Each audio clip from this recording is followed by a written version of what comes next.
The studio lights are blinding, the cameras are rolling, and my husband Leo is about to be exposed as the fraud he truly is.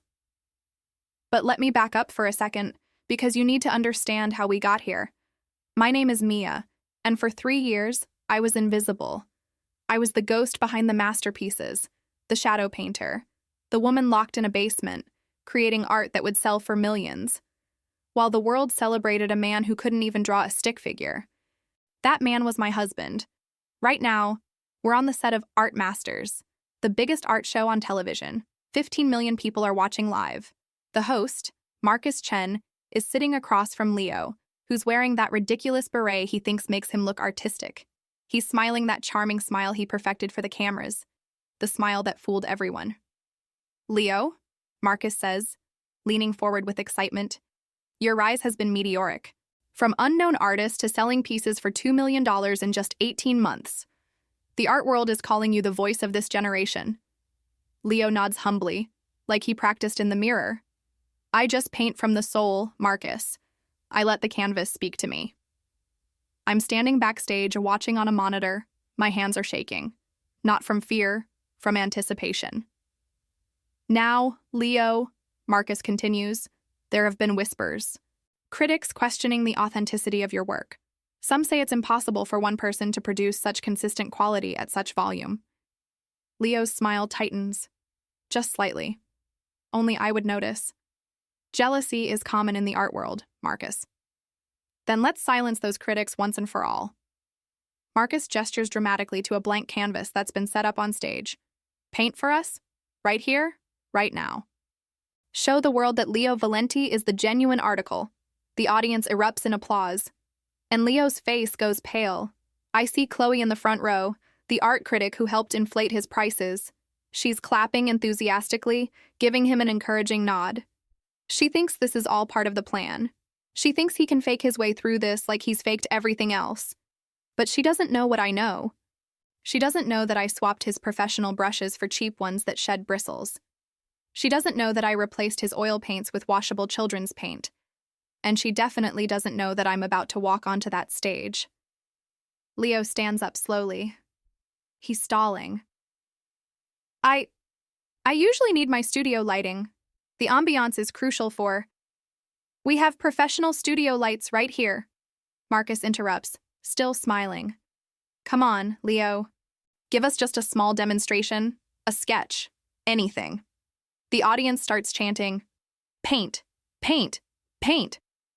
Leo has no choice. He walks to the canvas like a man walking to his execution. His hand is trembling as he picks up the brush. He dips it in the paint, and I can see him trying to remember anything. Anything at all from watching me work for 3 years. The brush touches the canvas. He makes a wobbly line, then another. It looks like a child's drawing. The paint is too watery. It drips down the canvas in pathetic streaks. The audience goes silent. Marcus's smile falters. Chloe's face goes white. And that's when I step out from backstage. "Excuse me," I say loudly, my heels clicking on the stage floor. "It looks like my husband is having a creative block. Maybe I can help." Every camera in the studio turns to me. Leo's eyes go wide with panic, and I smile. Because this is where his perfect lie finally dies.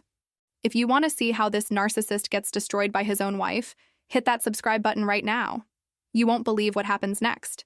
But before I destroy him on national television, you need to understand how deep his betrayal goes. You need to see what he did to me, what he took from me. Because this isn't just about stolen paintings.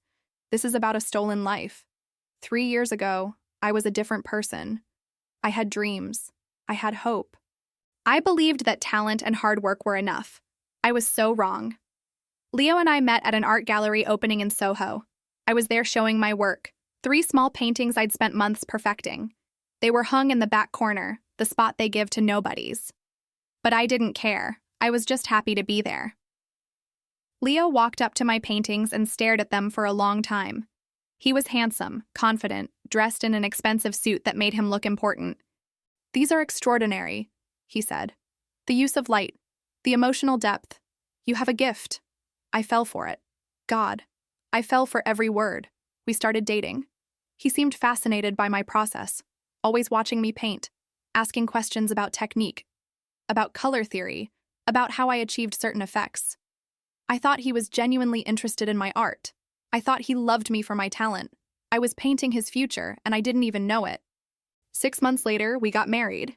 Small ceremony, just us and a few friends. He said he wanted to keep it intimate. Looking back, I realized he wanted to keep me isolated. He was already planning his masterpiece, and that masterpiece was making me disappear. The change happened gradually, so gradually that I didn't notice until it was too late.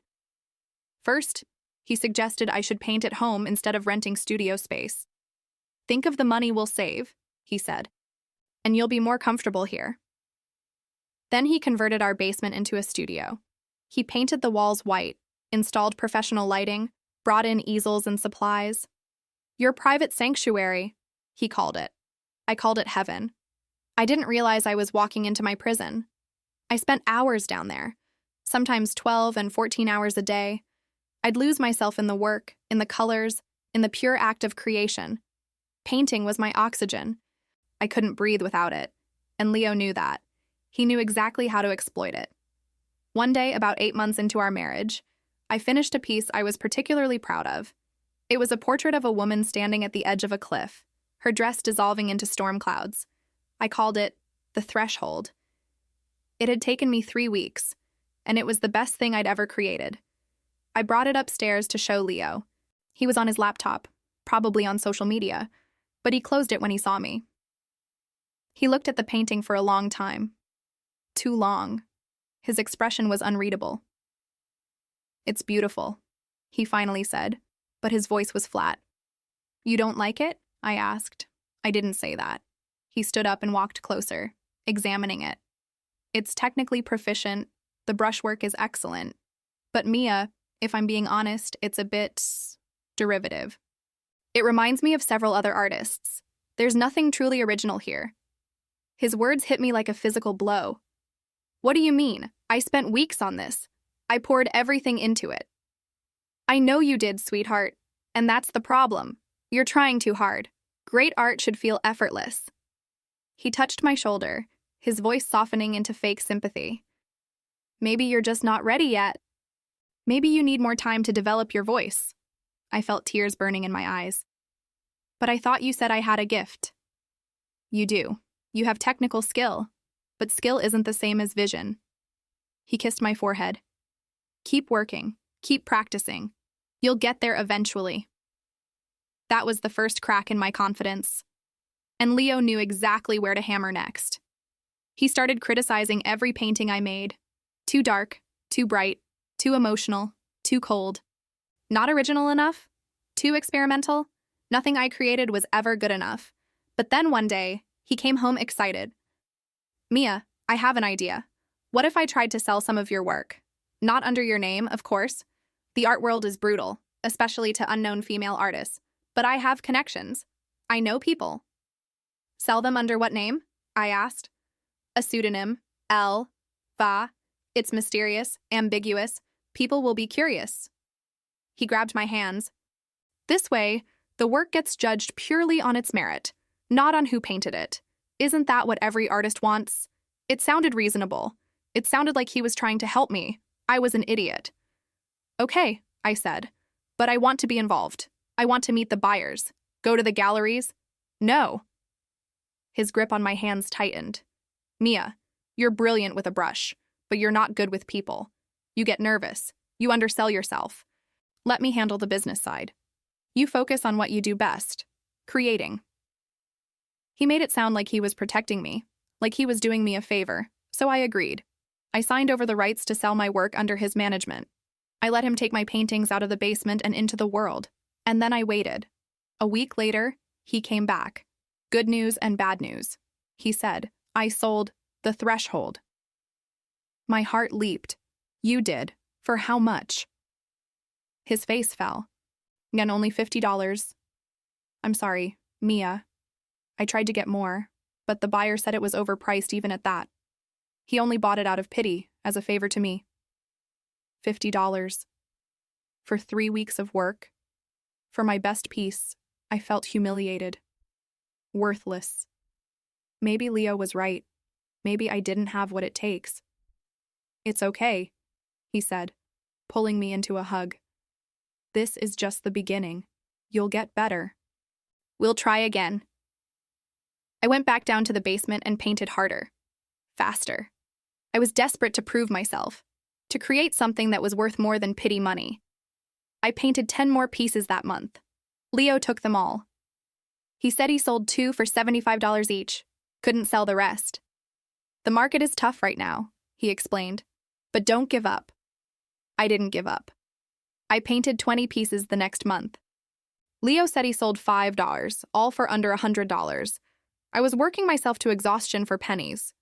But I kept going because I loved him, because I trusted him, because he kept telling me that success was just around the corner, that I just needed to work a little harder, paint a little more. The basement became my entire world. I stopped seeing friends. I stopped going out. Leo said I needed to focus, that distractions were killing my productivity. He started locking the basement door from the outside, for my own good, so I wouldn't be tempted to waste time upstairs. He brought my meals down on a tray. He'd stay and watch me eat, watch me paint. You're getting better, he'd say. I can see the improvement. But the checks never got bigger. $50 here, $30 there. Once, he said he couldn't sell anything at all that month. Maybe you should try a different style, he suggested. Something more commercial. I was trapped in a cycle of creation and disappointment. Paint, fail, paint harder, fail worse. And through it all, Leo was there.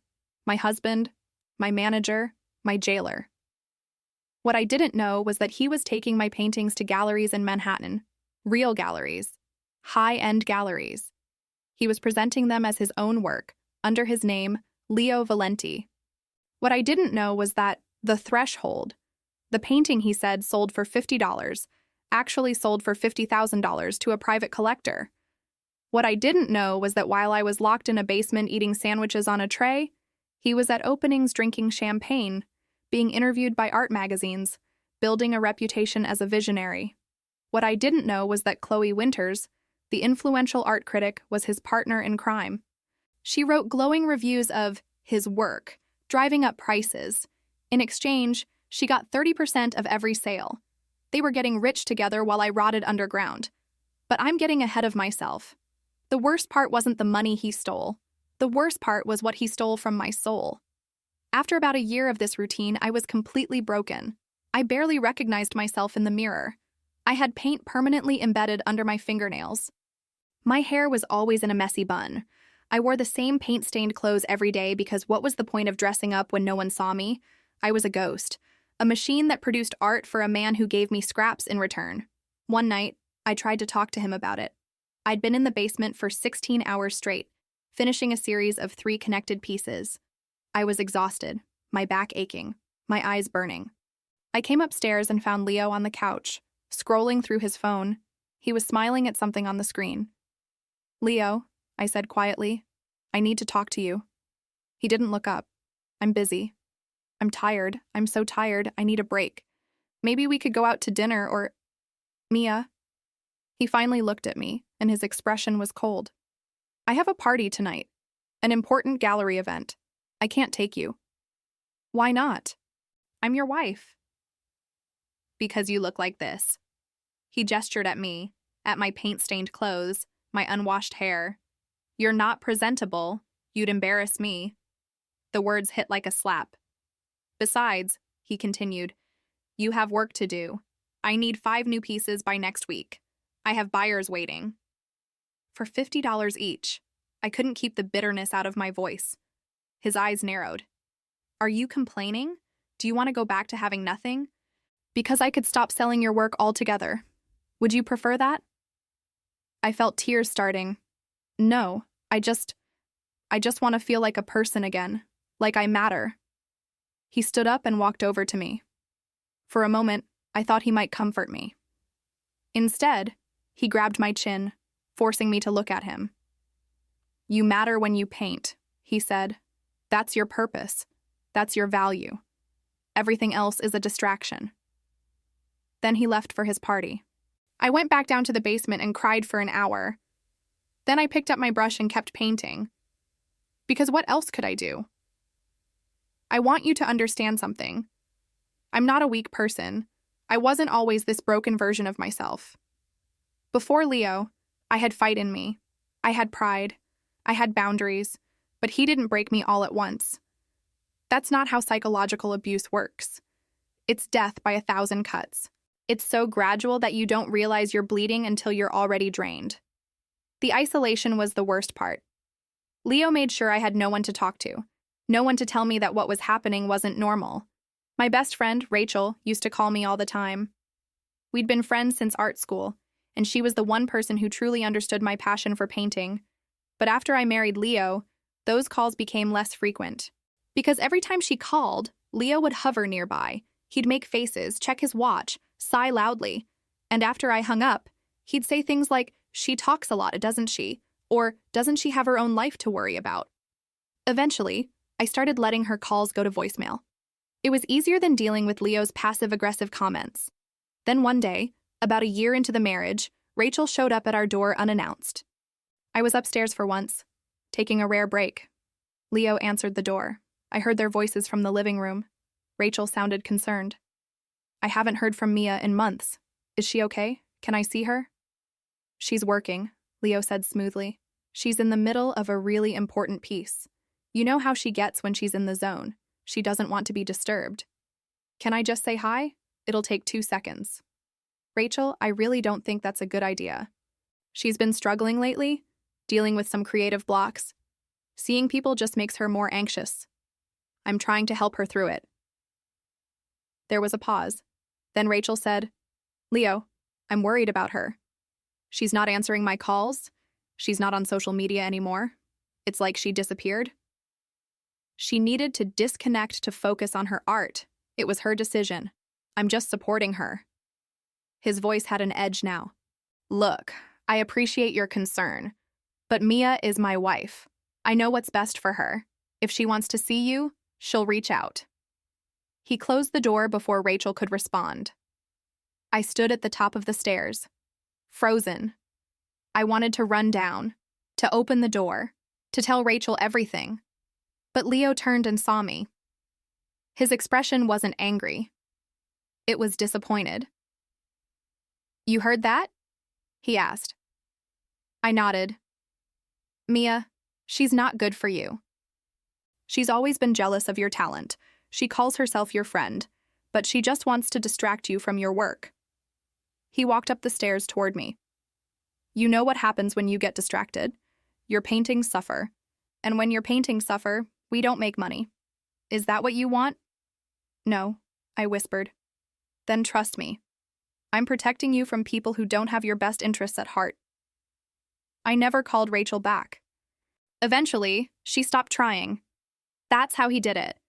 One relationship at a time, he cut me off from everyone who might tell me the truth. My parents, who lived overseas, only heard from me through Leo's carefully curated updates. "She's doing great," he'd tell them. "So focused on her art, she says hi."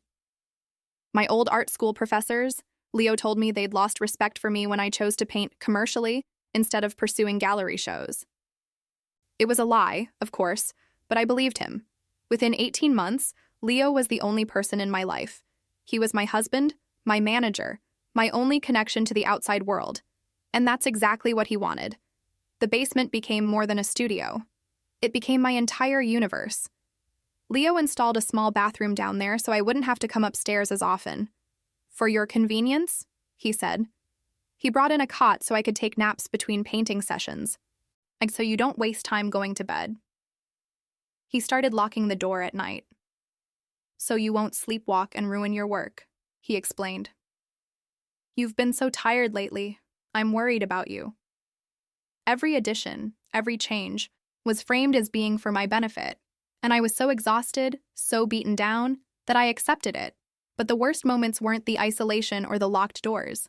The worst moments were when he reminded me of my value, or lack thereof. There was this one night, about 2 years into the marriage. I'd just finished a painting I knew was special. It was a self-portrait, something I rarely did. In it, I was standing in darkness, but light was breaking through cracks in my skin, like I was made of fractured glass holding back the sun. I called it breaking point, because that's where I was. I brought it upstairs. Leo was entertaining someone in the living room, Chloe Winters? I didn't know who she was then. I just knew she was important based on how Leo was acting around her, all false humility and practiced charm.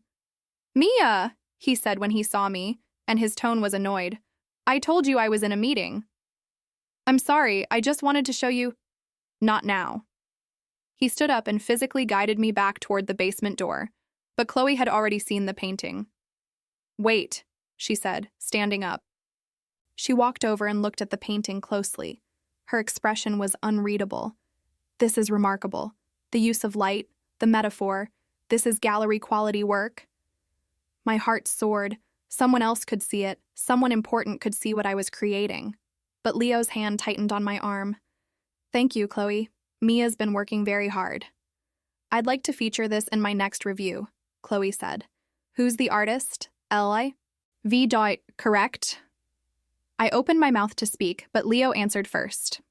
Yes, L.V., that's me, Leo Valenti. I stared at him. What? Chloe looked confused. I thought Mia is my assistant, Leo said smoothly. She helps with the technical execution of my vision. But the concepts, the artistic direction, that's all mine. Isn't that right, Mia? He squeezed my arm. Hard enough to bruise. I looked at Chloe. She was watching me expectantly. I could tell the truth right now.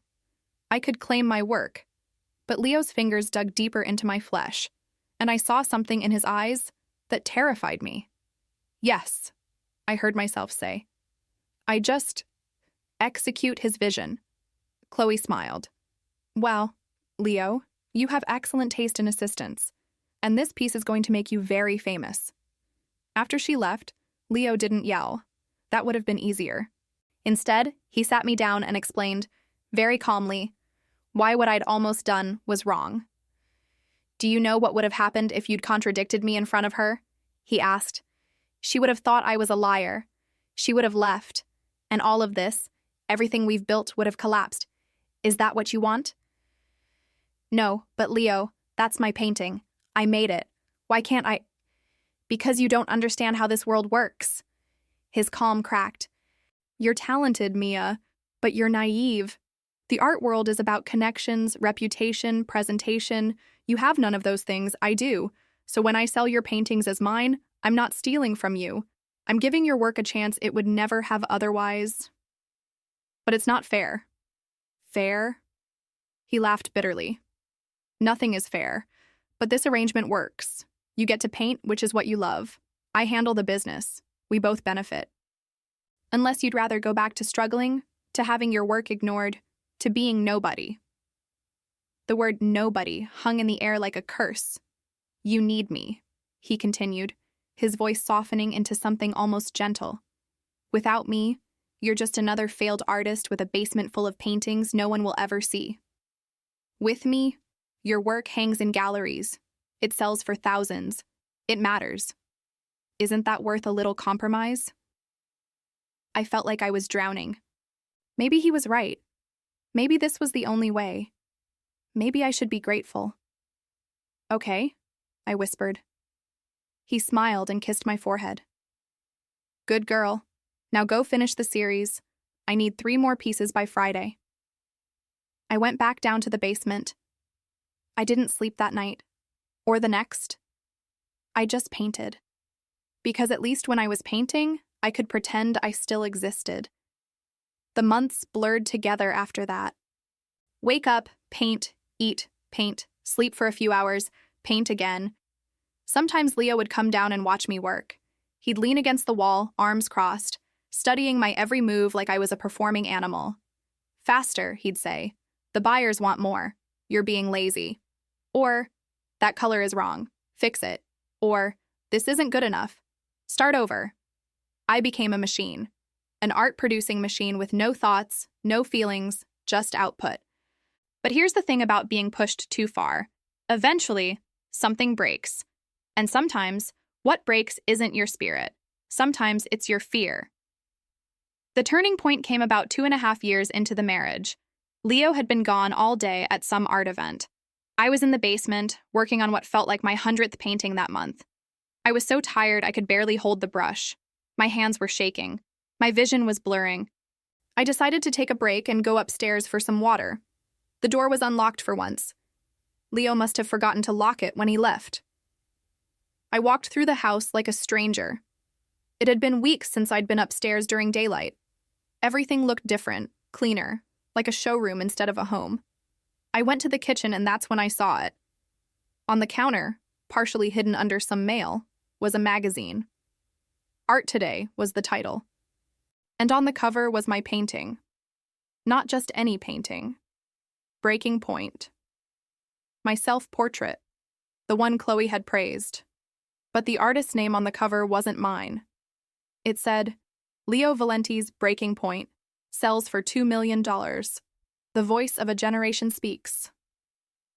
$2 million. $2 million. I picked up the magazine with trembling hands. Inside was a full spread. Photos of Leo in a pristine studio that definitely wasn't our basement. Photos of him holding a palette, looking thoughtfully at a canvas, looking every bit the tortured artist. The interview was worse. I paint from a place of deep personal pain, Leo was quoted as saying. Each piece is a fragment of my soul, exposed for the world to see. The process is agonizing, but art demands sacrifice. I laughed. I actually laughed, standing there in my kitchen, reading about my husband's agonizing artistic process while I was the one with paint embedded under my fingernails and chronic back pain from hunching over canvases for 16 hours a day. But the laughter died quickly. Because underneath the interview was a small paragraph that made my blood run cold. Valenti's meteoric rise has been supported by critic Chloe Winters, who has championed his work from the beginning. Rumors suggest a close personal and professional relationship between the artist and the critic, though both declined to comment on the nature of their partnership. A close personal relationship. I kept reading. The article mentioned that Leo had sold 17 paintings in the last year alone, for a combined total of over $8 million. $8 million. While he told me he'd sold them for $50, $75, maybe $100 each. While I lived in a basement, eating sandwiches, painting like my life depended on it because he said we needed the money. While he locked me away like a shameful secret. I felt something inside me that I hadn't felt in a long time. It wasn't sadness. It wasn't even anger. It was clarity. I took the magazine and went back down to the basement. I hid it under my cot, in a place Leo would never look, and then I started planning. Because I realized something important. Leo had made a critical mistake. He'd become famous as an artist, and famous artists don't get to hide. Eventually, someone would want proof. Someone would want to see him create. And when that moment came, I would be ready. I didn't confront him that night when he came home. I didn't scream or cry or demand answers. I just smiled and said, "How was your day?" He looked surprised. I rarely asked him about his day anymore. "Fine," he said cautiously. "Why?" "Just curious. Did anything interesting happen?" "Not really, just boring business stuff." He studied my face. "Are you feeling okay? You seem different." "I'm fine, just tired. I'll go back to work now." I turned toward the basement, but he grabbed my arm. "Mia, wait. I've been thinking. You've been working so hard. Maybe you should take tomorrow off. Rest." It was a test. He wanted to see if I'd gotten lazy, if I'd lost my drive to paint. "No," I said firmly. "I want to work. I have ideas. So many ideas." He smiled, satisfied. "That's my girl." I went back down to the basement, but I wasn't the same person who'd gone up those stairs an hour earlier. I was someone new, someone who knew the truth, someone who had a plan. Over the next few months, I became the perfect victim again, obedient, productive, never questioning, never complaining, but in secret, I started preparing. Every painting I made, I began signing with invisible ink that only showed under blacklight, just a small MV in the corner, hidden beneath layers of paint, my insurance policy. I started keeping a journal, documenting every painting I made, every lie Leo told me, every penny he claimed to earn versus what I now knew he was really making. And I waited for the moment I knew would come. Because narcissists like Leo always push too far. They always get greedy. They always make mistakes. And his biggest mistake was agreeing to that live television demonstration. When he told me about it, 6 months after I found the magazine, he was excited. "Mia, this is huge. Art Masters wants to interview me. It's the biggest art show on television. This will cement my legacy." "That's wonderful," I said. "Will you have to paint on the show?" "What? No. It's just an interview." But I could see the nervousness in his eyes. "Are you sure? I've seen that show. They always ask the artist to demonstrate something." His face went pale. "They wouldn't. That's not... I'd have to check." He checked. And of course, they expected a demonstration. It was standard for the show. He came to me in a panic.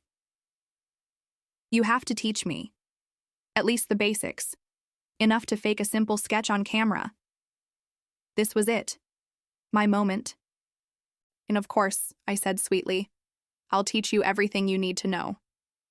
But I didn't teach him anything. I let him fumble. I gave him wrong advice. I sabotaged every practice attempt. And 3 days before the show, I switched his supplies. The expensive oil paints, replaced with cheap washable tempera.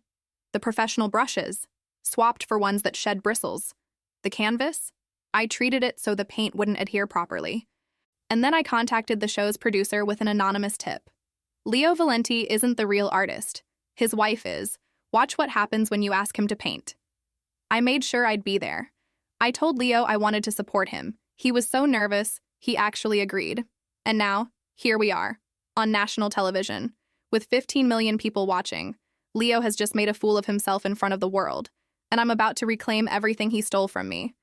But I'm getting ahead of myself again. Let me take you back to those crucial 6 months between finding that magazine and this moment on stage. Because the revenge didn't just happen. It had to be meticulously planned, carefully executed, perfectly timed. You see, discovering the truth about Leo's theft wasn't enough. I needed proof. I needed leverage. And most importantly, I needed the world to see what he really was. After I found that magazine, something changed in me. The fog of exhaustion and depression lifted slightly, replaced by a cold, calculating clarity. I realized that if I was going to destroy Leo, I couldn't just expose him privately. That would be too easy for him to explain away, to gaslight me into doubting myself again. No. I needed to expose him publicly, spectacularly, in a way that left no room for doubt. So I became a spy in my own home. Every time Leo left the house, I would sneak upstairs and search for evidence. At first, I was terrified he'd come back and catch me. My hands would shake so badly I could barely open drawers. But desperation makes you brave.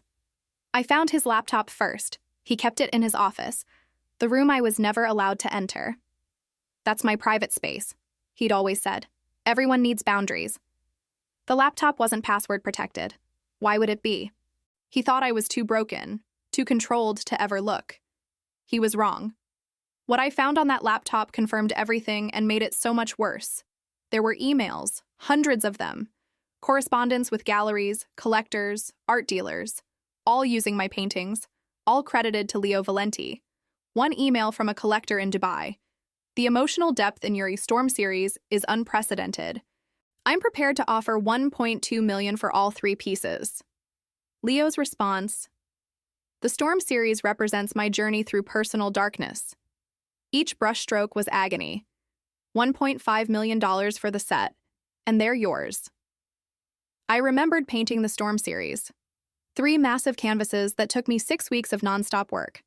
Leo had told me he sold them for $200 total.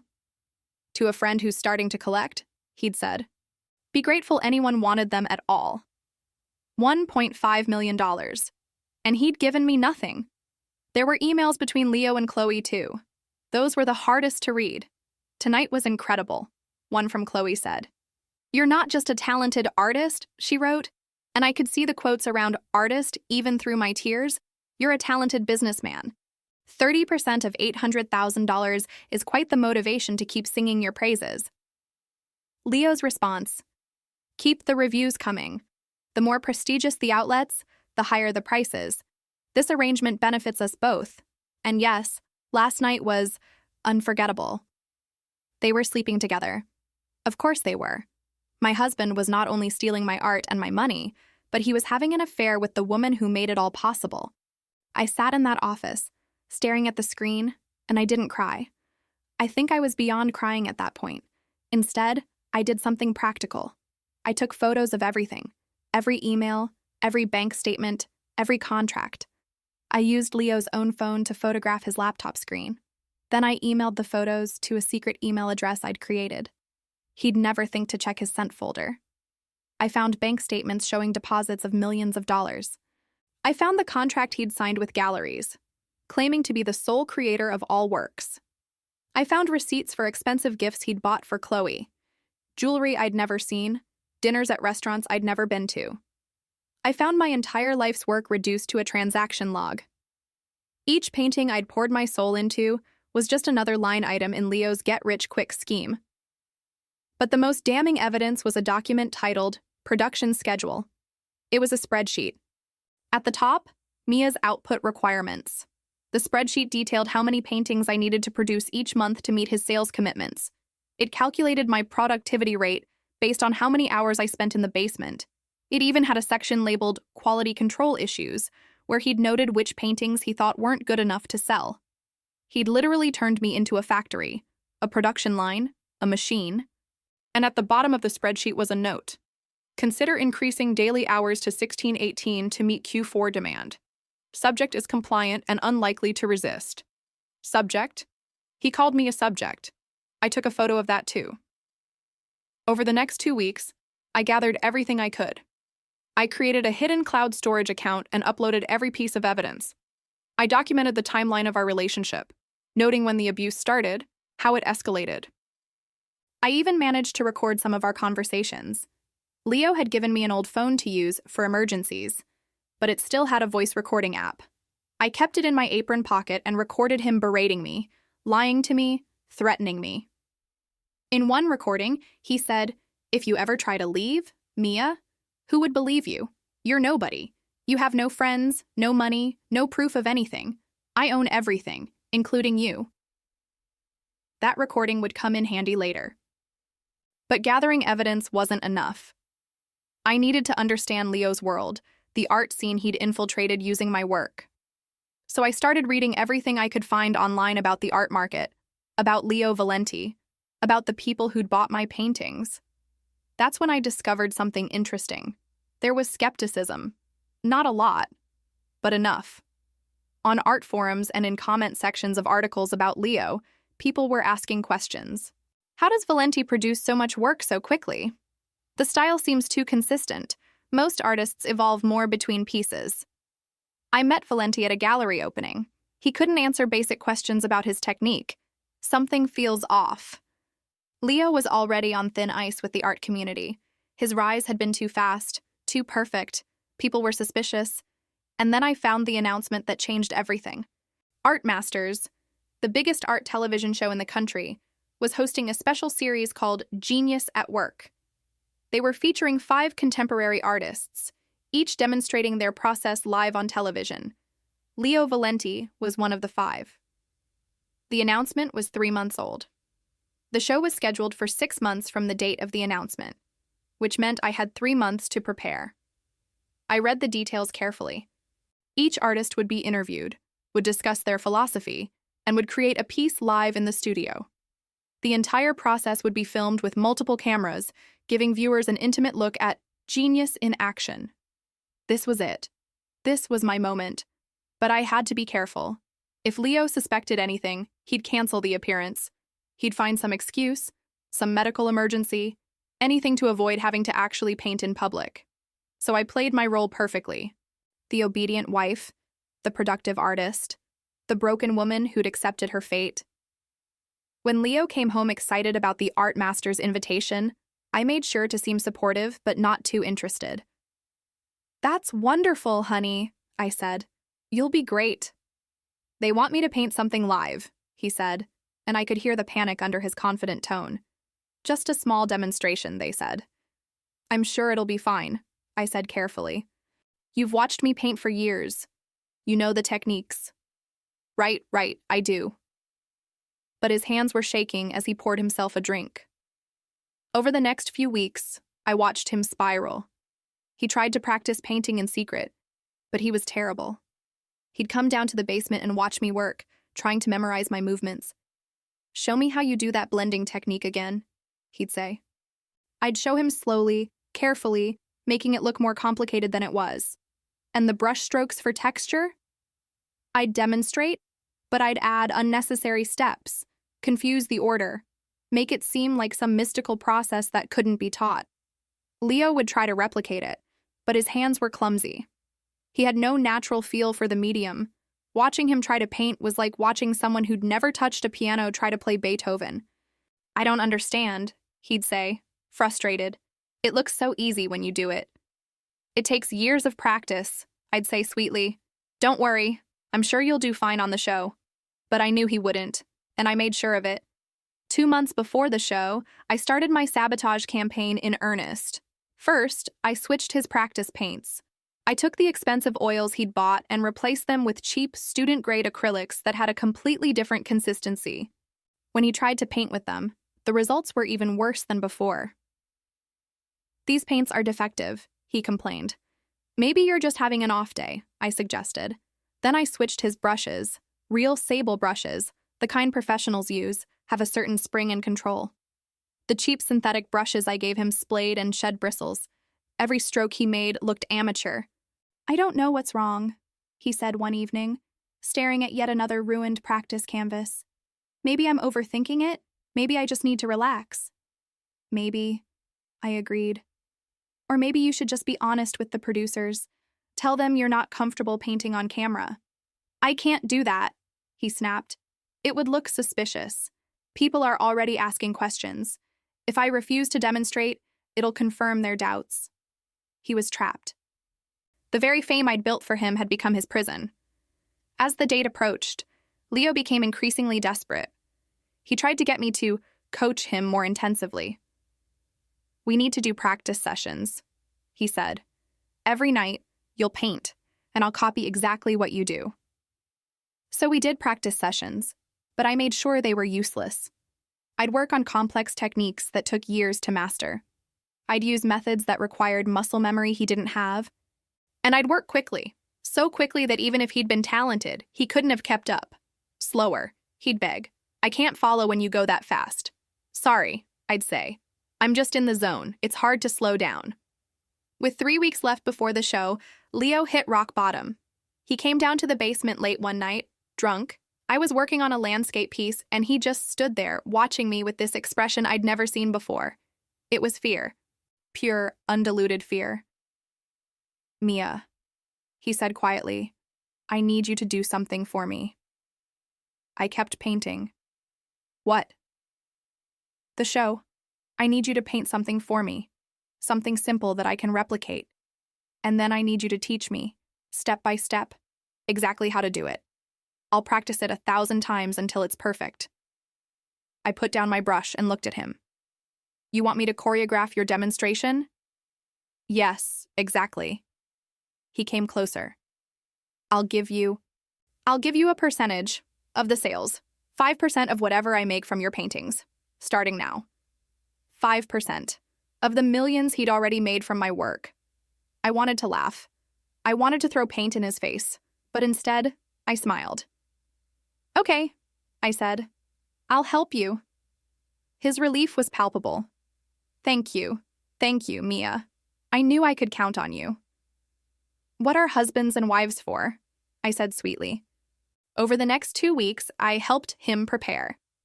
I created a simple piece, a flower in a vase, that I made him practice over and over.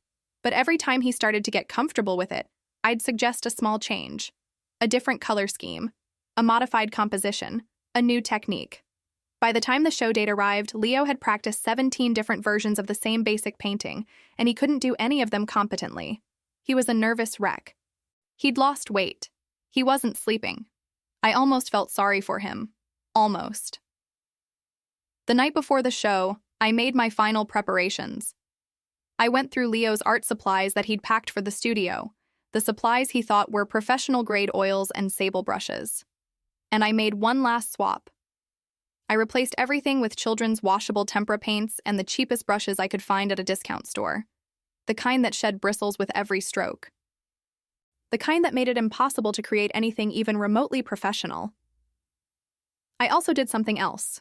Something brilliant, if I do say so myself. I took the blank canvas Leo was planning to paint on, and I treated it with a special primer I'd mixed. The primer would prevent oil paint from adhering properly. Any paint applied to it would slide and drip instead of staying where it was placed. It would make him look completely incompetent. But I needed one more thing. Proof that the paintings Leo claimed to have created were actually mine. That's where the invisible ink came in. For the past 3 years, I'd been signing every painting I made with UV reactive ink. Just a small signature in the corner, hidden under layers of paint. M.V. Mia Valenti. I'd tested it carefully. Under normal light, completely invisible. Under black light, it glowed bright blue. I'd signed every painting. Every single one that Leo had sold as his own. Hundreds of them, all over the world. All hanging in prestigious collections, all bearing my hidden signature. And I'd bought a small UV flashlight that I planned to bring to the studio. The morning of the show, Leo was shaking so badly he could barely eat breakfast. "I can't do this," he said. "I'm going to cancel." "You can't cancel," I said calmly. "It's too late. They're expecting you. Millions of people will be watching. Then you have to come with me? I need you there." "Are you sure? You always said I'm not good in public." "I need you," he repeated, and for the first time in 3 years, he sounded genuinely vulnerable. "Okay," I said. "I'll come." He looked relieved. Poor Leo. He thought having me there would help. He had no idea that I was about to destroy him. We arrived at the studio 2 hours before filming. Leo was taken to makeup and wardrobe. I was shown to the green room where guests and family members waited. That's where I met Chloe Winters in person for the first time. She was exactly as I'd imagined from her photos. Elegant, sophisticated, with that air of superiority that comes from thinking you're smarter than everyone around you. She looked at me with barely concealed disdain. "You must be Mia," she said. "Leo's assistant." Not his wife, his assistant. "Yes," I said with a smile. "And you must be Chloe. Leo's told me so much about you." Something flickered in her eyes. Worry. She couldn't be sure what Leo had told me. "All good things, I hope," she said carefully. "Oh yes, he speaks very highly of your collaboration." We stared at each other for a moment. 2 women on opposite sides of the same terrible man. "Leo is a remarkable talent," Chloe said, her tone defensive now. "His work is transformative. Revolutionary." "His work?" I repeated. "Yes, I've seen all of it. Very closely." She narrowed her eyes. "What exactly do you do for Leo?" "Everything," I said simply, and then I smiled. "But you'll see soon enough." A production assistant called for Chloe. They wanted to seat the audience. She gave me one last suspicious look before leaving. I sat alone in the green room, my heart pounding. In my purse, I had my phone with all the evidence backed up in the cloud. I had the UV flashlight, and I had something else, a folder with printed copies of the most damaging emails just in case. But more importantly, I had the truth on my side, and I was ready. A production assistant came to get me. "We're about to start filming. You can watch from backstage, near the wings." I followed her through the maze of corridors until we reached the side of the main stage. From where I stood, I could see everything. The cameras, the audience, the blank canvas set up on an easel, and Leo, sitting across from the host, Marcus Chen, wearing that ridiculous beret, trying to look confident, but I could see his hands trembling. The floor director counted down. In 5, 4, 3, and the cameras started rolling. Marcus Chen was everything you'd expect from a television host. Polished, charismatic, with that perfect balance of reverence and curiosity that made his guests feel both important and comfortable. "Welcome back to Art Masters," he said to the camera, his smile brilliant. "Tonight, we have a very special guest. In just 18 months, He's gone from complete unknown to one of the most sought-after artists in the contemporary art world. His paintings sell for millions. His waiting list is years long, and critics are calling him the voice of a generation. The audience applauded. I watched Leo from the wings, saw him force a smile, saw him grip the arms of his chair. Please welcome Leo Valenti. More applause. Leo waved, trying to look humble and grateful, but I could see the sweat beginning to form on his forehead, even under the studio makeup. Leo, thank you for being here, Marcus said warmly. Thank you for having me, Leo replied. His voice was steady. At least, years of lying had made him good at controlling his tone. Let's start at the beginning. You appeared seemingly out of nowhere. No art school pedigree, no gallery representation, and suddenly you're selling paintings for 7 figures. How did that happen? Leo launched into his rehearsed origin story, the one he'd told 100 times in interviews, the one that had no basis in reality. I've been painting my entire life, he said, but I was always private about it, almost secretive.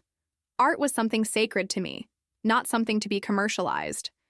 But about 2 years ago, a friend convinced me to show a few pieces to a gallery owner. The response was overwhelming. And that friend, Marcus said, glancing at his notes. Would that be the renowned art critic Chloe Winters? Who's here in our audience tonight? The camera panned to Chloe. She smiled and waved. The audience applauded again. Chloe has been incredibly supportive, Leo said. She understood my vision from the very beginning. I bet she did. She understood that 30% of millions of dollars was excellent motivation to understand anything. Your work has been described as emotionally raw, deeply personal, almost painful to create, Marcus continued. Can you talk about your process? Where does this art come from? This was my favorite part. Watching Leo try to explain a process he'd never experienced, emotions he'd never felt, a vision that had never been his. It comes from a very dark place, Leo said, his voice dropping to that practiced, tortured artist tone. I paint from pain, from loss, from the deepest parts of my psyche that most people never access. Each canvas is like opening a vein.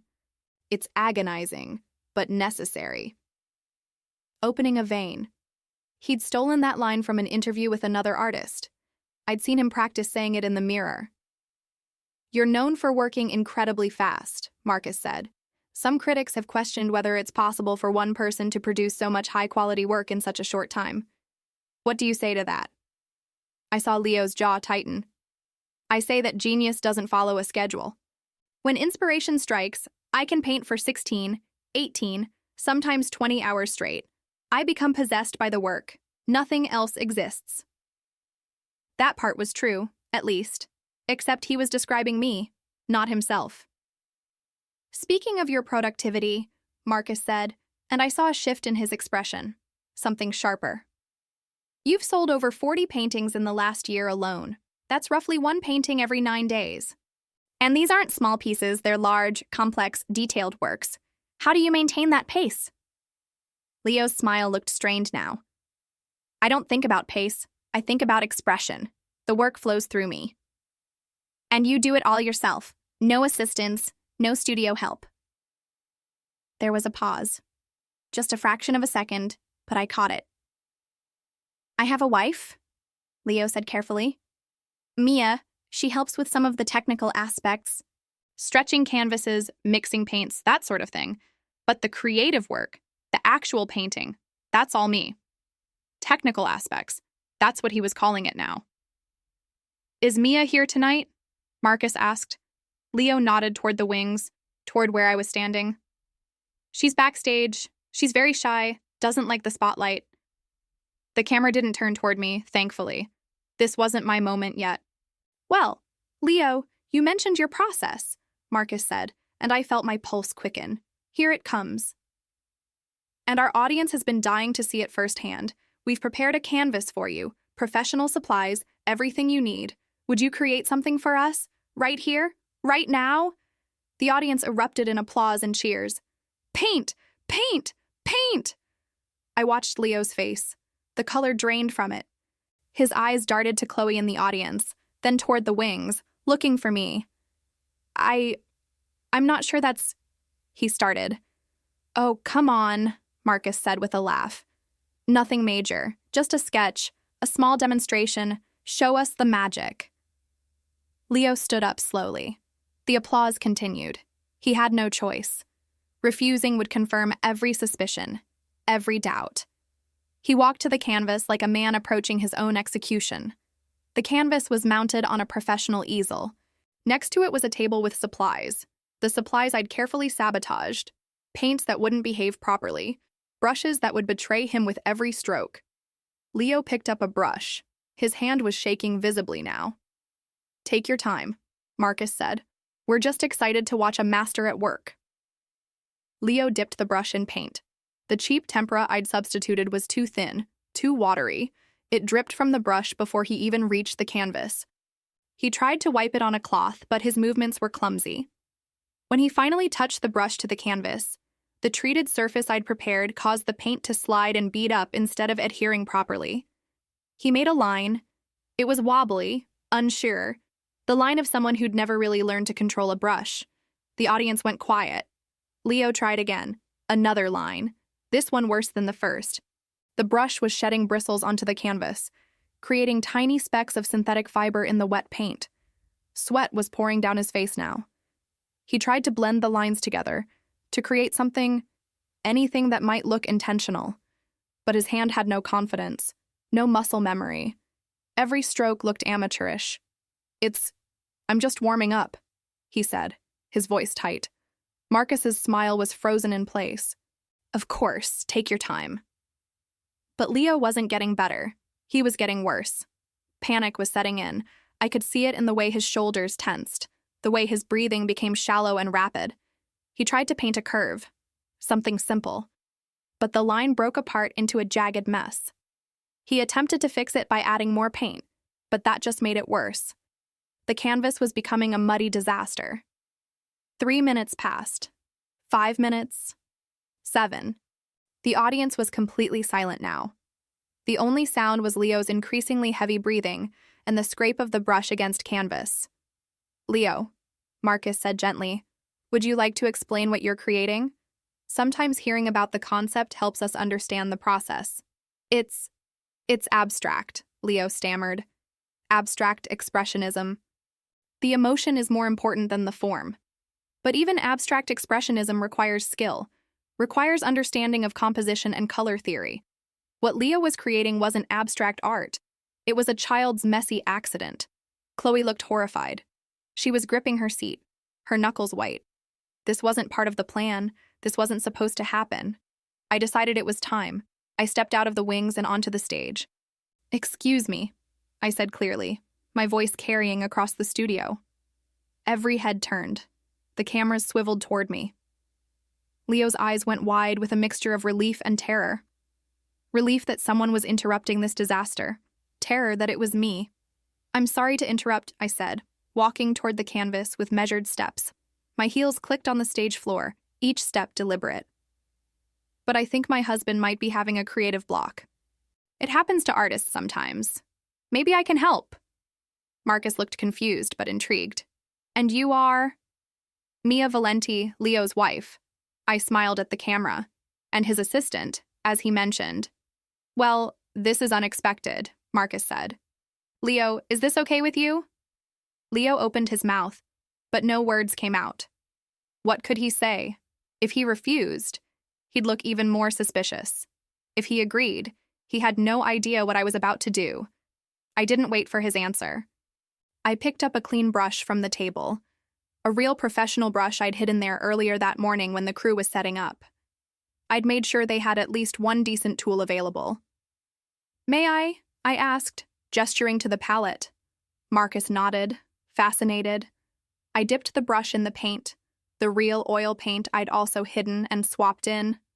I approached the canvas, the disaster Leo had created, and in one smooth, confident stroke, I added a curve that transformed his mess into the beginning of something recognizable.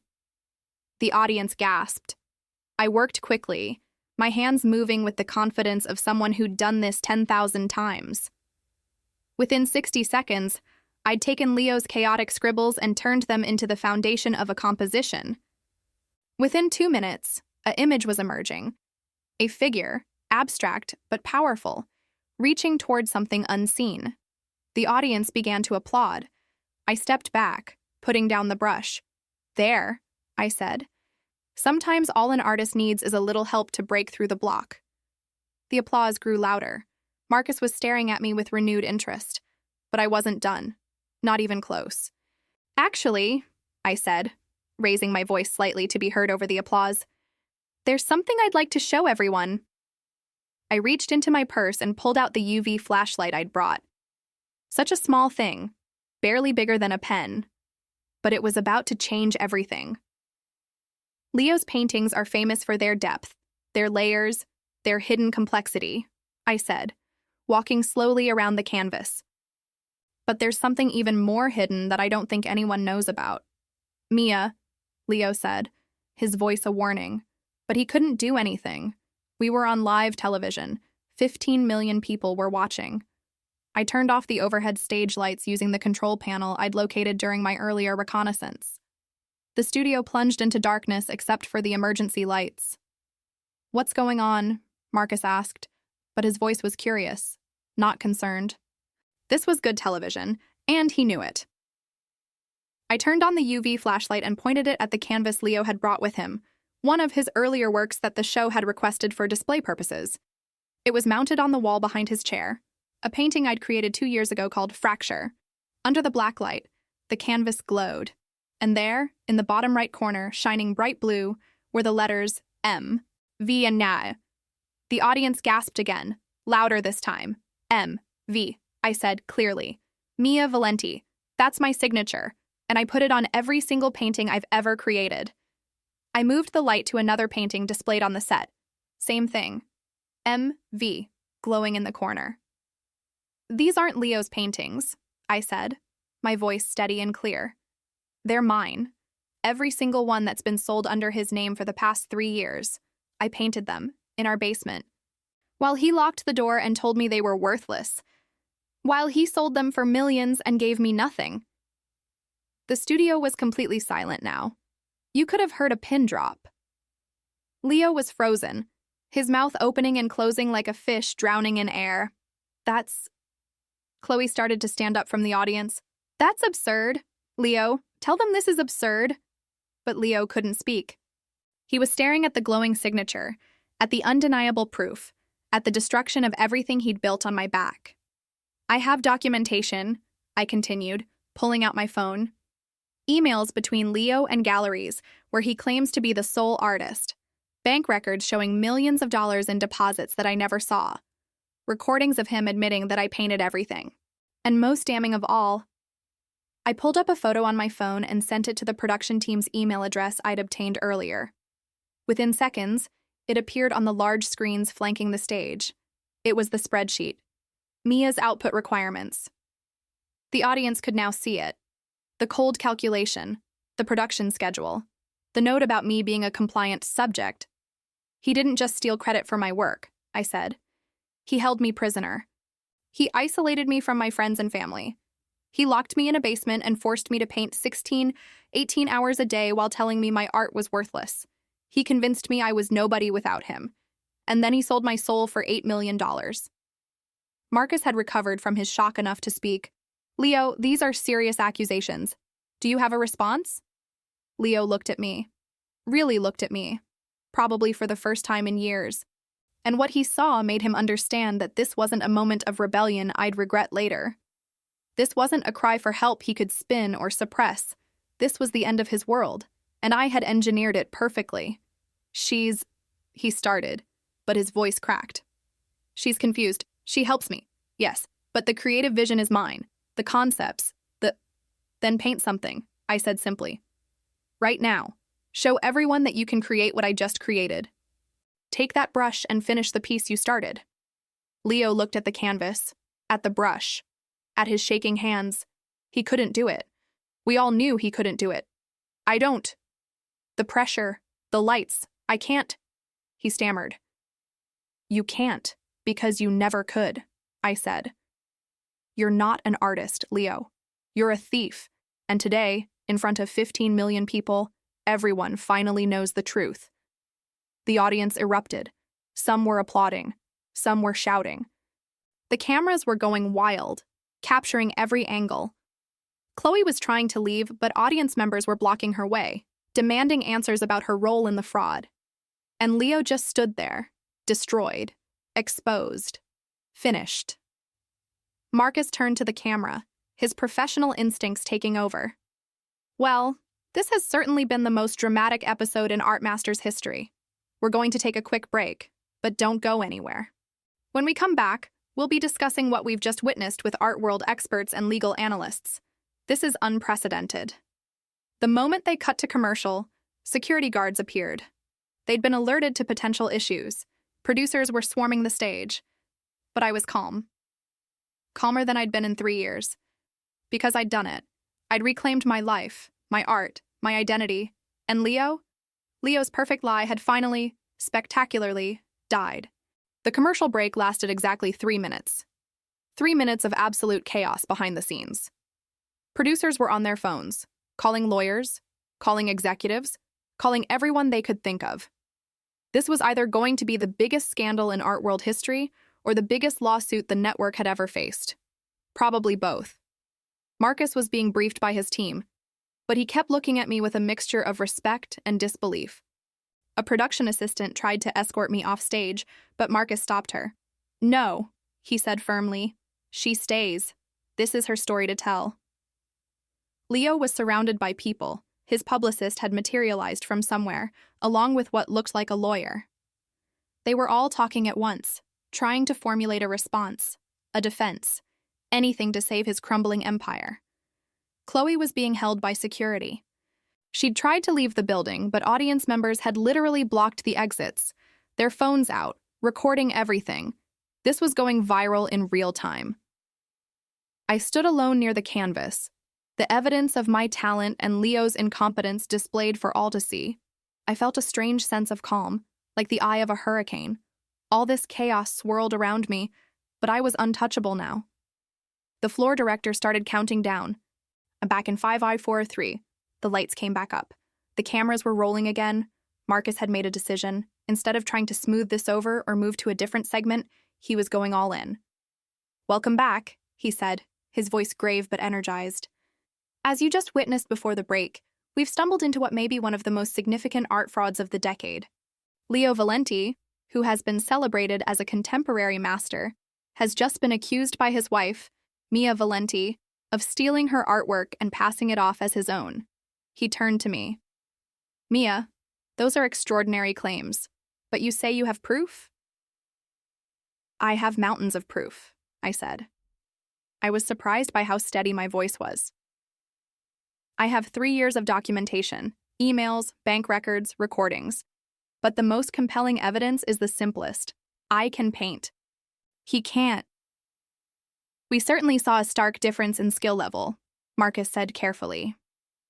"Leo, you're still here. Would you like to respond to these accusations?" Leo had been coached during the break. His publicist had given him a script. I could see him trying to remember it, trying to find the words that might save him. "Marcus, this is a misunderstanding that's been blown out of proportion," Leo said, his voice trying for confident but landing somewhere around desperate. "Yes, Mia helps with my work. Many famous artists have had assistants. That's not unusual. But the creative vision, the direction, that's mine. What you witnessed was just stage fright, performance anxiety.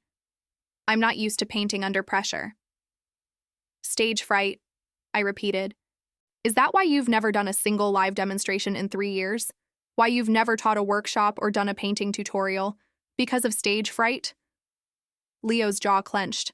"I'm a private person. I don't like spectacle. Except when that spectacle is you accepting awards, doing interviews, attending galas," I said. "You love spectacle when it benefits you. You just can't paint, Leo. You never could." "That's not true." His composure was cracking. "I've been painting my whole life. I learned from who?" I interrupted.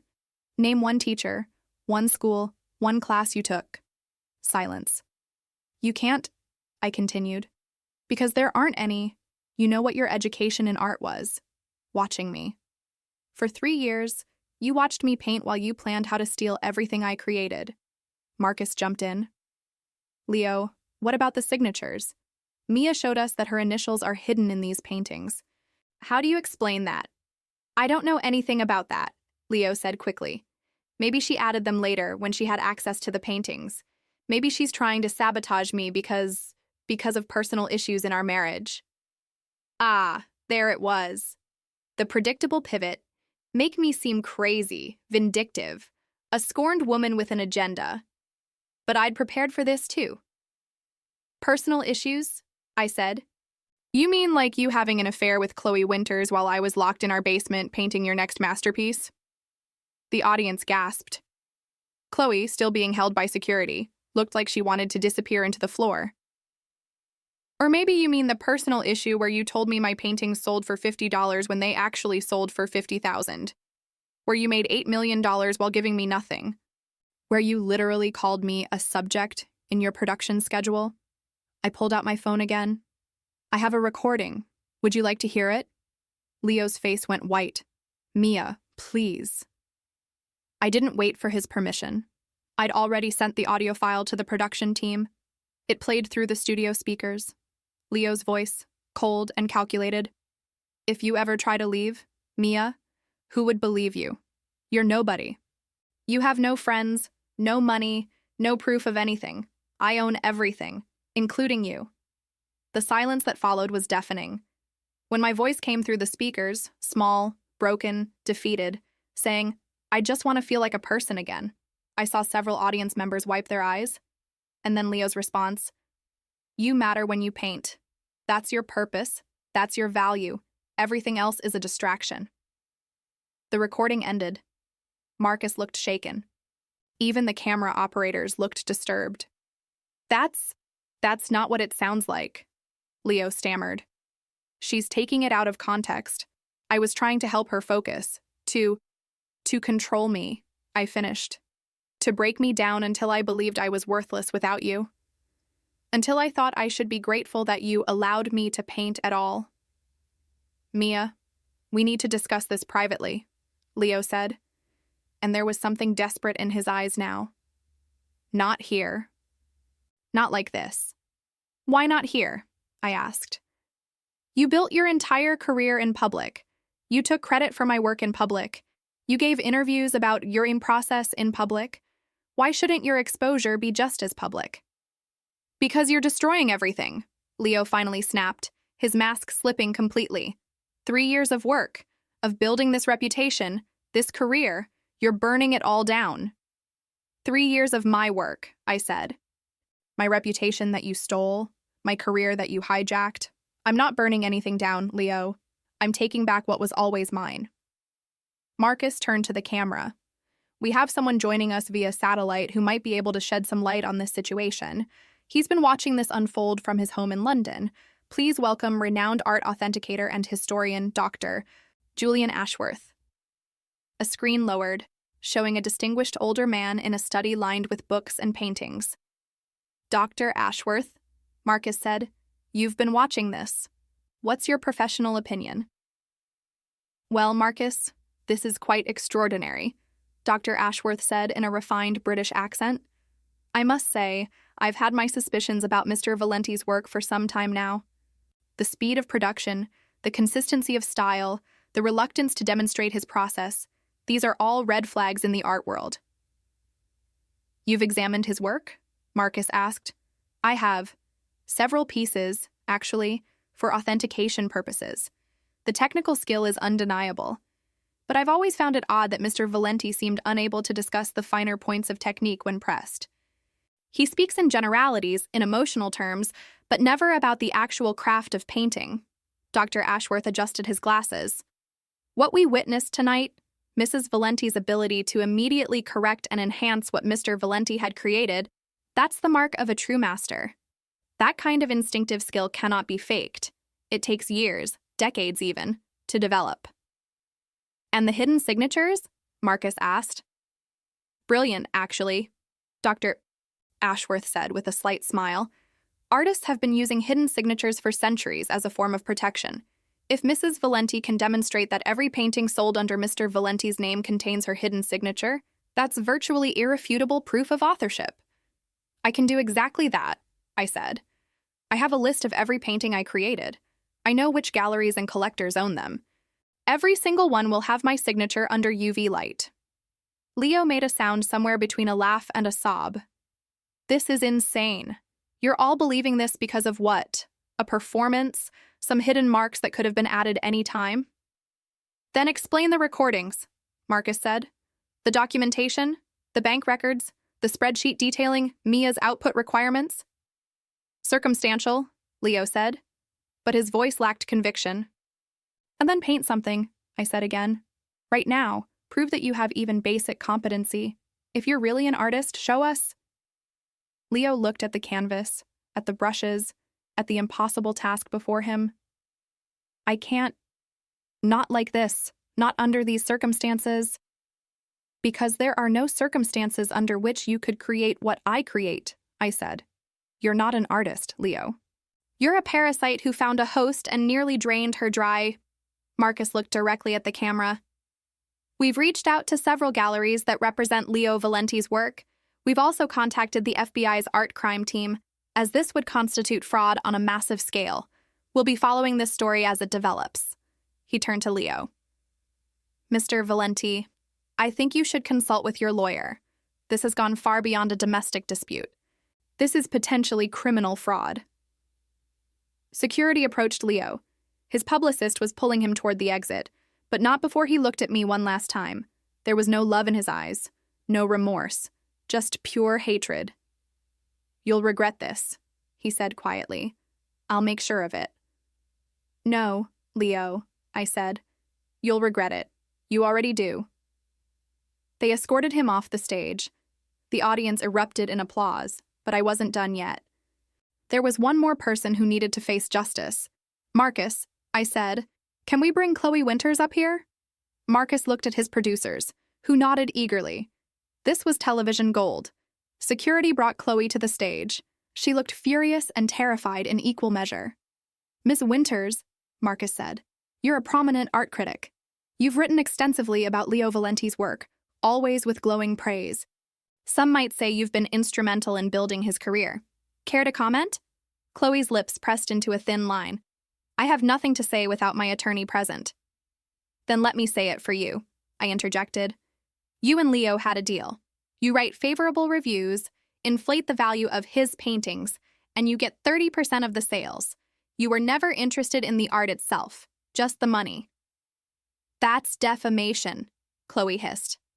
It's documented, I said. I have the emails, the bank transfers, everything. Chloe's facade cracked. You don't understand how this business works. It's all about perception, about creating value through narrative. Leo understood that. He was smart enough to steal from his wife, Marcus finished, to commit fraud. To market effectively, Chloe corrected. But she knew how it sounded. You knew, I said. You knew from the beginning that Leo wasn't creating those paintings. You met me that night 2 years ago when I brought a painting upstairs. You saw me with it. You knew. Chloe said nothing. And you decided that truth was less important than money, I continued. You helped him build an empire on stolen work. You're just as guilty as he is. I believed in the vision, Chloe said weakly. You believed in the 30%, I corrected. Marcus turned to the camera again. When we return, we'll be taking calls from viewers and discussing the implications of what we've just witnessed.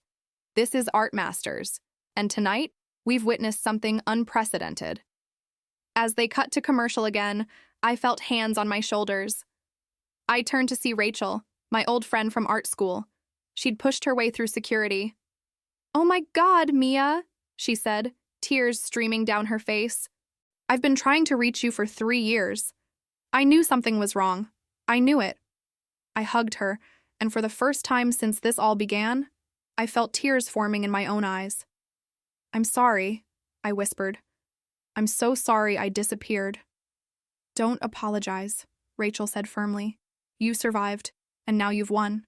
Had I won? I wasn't sure yet. Leo was destroyed. Yes, Chloe was exposed. But I still had a long legal battle ahead of me, reclaiming the rights to my work, going after the money he'd stolen. But looking out at the audience, at the cameras, at the millions of people who now knew the truth, I realized something important. I had my voice back.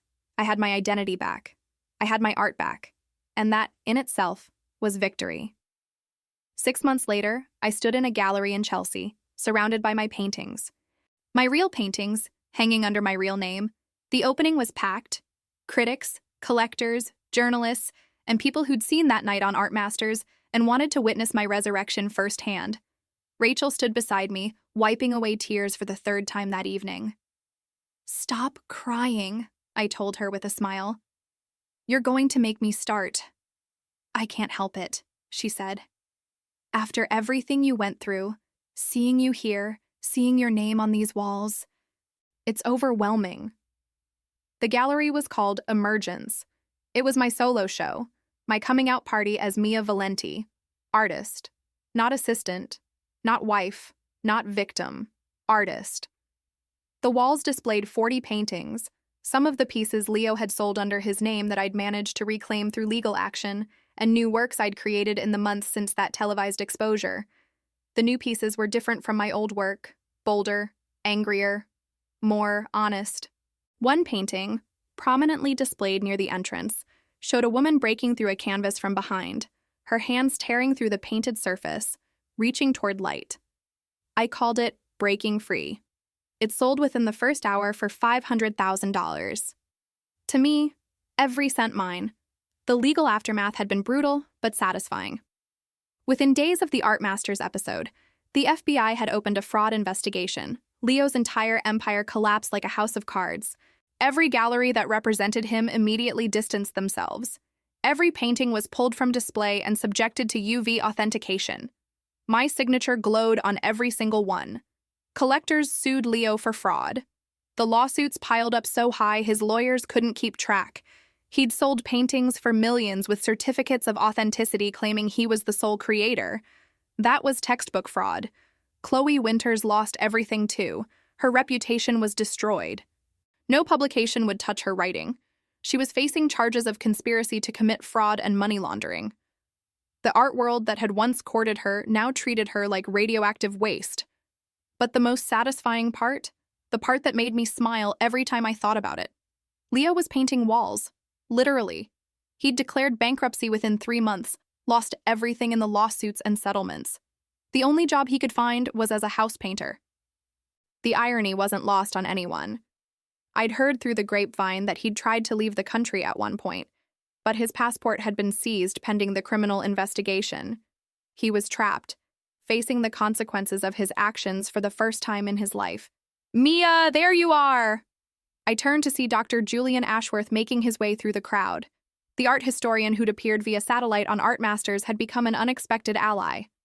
He'd helped authenticate my work and had written several articles about the case that were both damning to Leo and championing to me. "Dr. Ashworth," I said warmly, "thank you for coming." "Wouldn't miss it for the world," he said, adjusting his glasses as he looked at the paintings around us. "You know, I've been in this business for 40 years, and I've never seen anything quite like your story. The talent was always there, of course, but the resilience, the strategic brilliance of how you exposed the fraud? Remarkable. I just wanted the truth to come out," I said, and it did, spectacularly. He gestured to a painting of a woman standing at the edge of a cliff, her dress dissolving into storm clouds. "Is this The Threshold? The piece that sold for $2 million under your husband's name?" I nodded. I got it back. The collector was actually very understanding once he learned the truth. He sued Leo for the purchase price plus damages, and then he returned the painting to me. He said it belonged with its creator. "Quite right," Dr. Ashworth said. "And what will you do with it?" "I haven't decided yet. Part of me wants to keep it as a reminder of where I've been. Another part wants to sell it and use the money to help other artists in abusive situations. Because that's what my situation had been. Abuse. Not just theft, but systematic psychological abuse designed to break me down and make me dependent. And I'd learned through the media coverage that I wasn't alone. Dozens of women had reached out, sharing their own stories of artistic theft, of manipulative partners, of stolen credit. I'd started a foundation, the Mia Valenti Foundation for Artistic Independence. It provided legal support, financial assistance, and safe housing for artists escaping abusive situations. The irony was that Leo's fraud had made me wealthy enough to fund it. "That's admirable," Dr. Ashworth said. "You're turning your pain into purpose." "Someone has to," I said. Marcus Chen appeared then, microphone in hand, a camera crew following him. He'd been given a promotion after that episode of Art Masters. It had broken all viewing records and won multiple awards. He'd become the go-to interviewer for controversial art world stories. "Mia," he said with a warm smile, "mind if we get a few words for the follow-up piece we're doing?" "Of course not." The camera's red light came on. Marcus adopted his professional demeanor. "We're here at Mia Valenti's first solo exhibition, 6 months after the explosive revelation that rocked the art world. Mia, how does it feel to finally have your work displayed under your own name?" "It feels like breathing after being underwater for 3 years," I said honestly. "Every painting here represents not just my artistic vision, but my freedom, my identity, everything I thought I'd lost." "Your ex-husband Leo Valenti is currently facing multiple lawsuits and criminal charges. Do you feel vindicated?" I considered the question carefully. "I feel free. Whether Leo faces justice in court is up to the legal system, but I've already gotten what I needed. My life back, my art back, my name back. That's all the vindication I need." And Chloe Winters? She made her choices. She chose money over integrity. Now she's facing the consequences. "Some critics have suggested that you calculated this entire exposure for publicity," Marcus said. "That you were looking for a dramatic way to launch your own career. How do you respond to that?" I almost laughed. "Anyone who thinks I wanted to be locked in a basement for 3 years as part of a publicity stunt clearly doesn't understand abuse. I didn't plan to be a victim. I planned to survive. And when I found the opportunity to expose the truth, I took it." "Your new work is noticeably different from the pieces created during your time with Leo," Marcus observed. "Can you talk about that evolution?" I looked at the paintings surrounding us. He was right. The new work was rawer, more aggressive. The colors were bolder. The subjects more confrontational. When I painted for Leo, I painted what I thought would sell, what would please him, what would keep me safe, I said. Now I paint what I feel. The anger, the joy, the pain, the triumph. I paint my truth, not someone else's vision. "And what is that truth?" I met his eyes. "That you can be broken and still put yourself back together. That you can lose everything and still reclaim it. That your voice matters, even when someone tries to silence it." The interview continued for a few more minutes, but my attention was drawn to something happening across the gallery. A young woman, maybe 25, was standing in front of one of my paintings with tears streaming down her face. She wasn't trying to hide them. She just stood there, crying, her hand pressed to her chest. I excused myself from Marcus and walked over to her. "Are you okay?" I asked gently. She turned to me, and I saw recognition in her eyes. She knew who I was. "I'm sorry," she said, wiping at her tears. Your story. I saw what happened on TV. And I'm in a similar situation. My boyfriend, he's a musician, and he's been taking the songs I write and recording them under his name. I've been too scared to say anything because I love him, and he says he's helping me, that I'm not ready to be in the spotlight yet, that you need him, I finished softly. That without him, you're nothing. She nodded, fresh tears falling. "You're not nothing," I said firmly. "You're everything. Your art, your voice, your talent, that's yours. No one has the right to take it from you." "But I don't know how to stop him. I don't have proof like you did. I don't have hidden signatures or recordings." "Then start creating them," I said. "Document everything. Save your drafts with timestamps, record your conversations, build your case, and when you're ready, when you're strong enough, expose him." "I'm scared," she whispered. "I was scared too," I admitted. "Terrified, but being scared and being powerless aren't the same thing. You have power. You just need to reclaim it. I pulled a business card from my purse. This is the foundation I started. We help artists in situations like yours. Legal support, financial assistance, whatever you need to get free, call them. Today, if possible. She took the card with shaking hands. Thank you. Thank you so much. As she walked away, Rachel appeared at my side again. You're a hero to a lot of people, she said. I'm not a hero, I said. I'm just someone who refused to disappear. That's what makes you a hero. The rest of the evening was a blur of conversations, congratulations, and champagne toasts. Paintings sold one after another. Critics who'd once praised Leo Valenti's work now praised mine, conveniently forgetting they'd been fooled. I didn't care about their fickleness. I cared that my work was finally being seen for what it was. Mine. Near midnight, after most of the crowd had dispersed, I stood alone in the center of the gallery, surrounded by my art. Rachel had gone to get our coats. I thought about Leo, wherever he was. I wondered if he'd heard about this opening. If he'd seen the reviews. If he understood, finally, what he'd lost. Not my talent. He'd never had that. But the chance to be part of something real, the chance to build a life based on truth instead of lies, I didn't hate him anymore. Hate required too much energy, and I needed all my energy for creating. But I didn't forgive him either. Forgiveness was overrated. I preferred justice. My phone buzzed, a text from an unknown number. Congratulations on your opening. You've destroyed my life. I hope you're satisfied. Leo. I stared at the message for a long moment.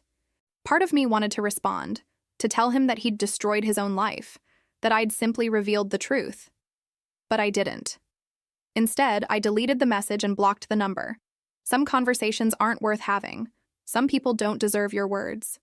I took one last look around the gallery, at my name on the walls, at the red sold dots next to so many paintings, at the physical manifestation of my resurrection. Then I turned off the lights and walked out into the New York night. The city was alive around me, lights blazing, people laughing, taxis honking. The world kept turning, as it always did. But I was different now, not broken, not beaten, not invisible. I was Mia Valenti, artist, survivor, voice, and my story was just beginning. Epilogue and moral. 3 years after that night on Art Masters, I was invited back to the show. Marcus Chen wanted to do a follow-up segment, Where Are They Now?, focusing on the aftermath of the most dramatic episode in the show's history. I almost didn't go. I'd moved on, built a new life, and didn't feel the need to revisit that moment. But Rachel convinced me. You owe it to the people who are still trapped, she said. The ones who need to see that there's life after abuse, that there's success after survival. She was right. So I went back to that studio, sat in the same chair where Leo had sat, and told my story one more time. But this time, I wasn't exposing a fraud. I was celebrating a triumph. The Mia Valenti Foundation had helped 73 artists escape abusive situations. My gallery shows had sold out across 3 continents. My paintings hung in major museums. I'd published a memoir that became a bestseller. And Leo?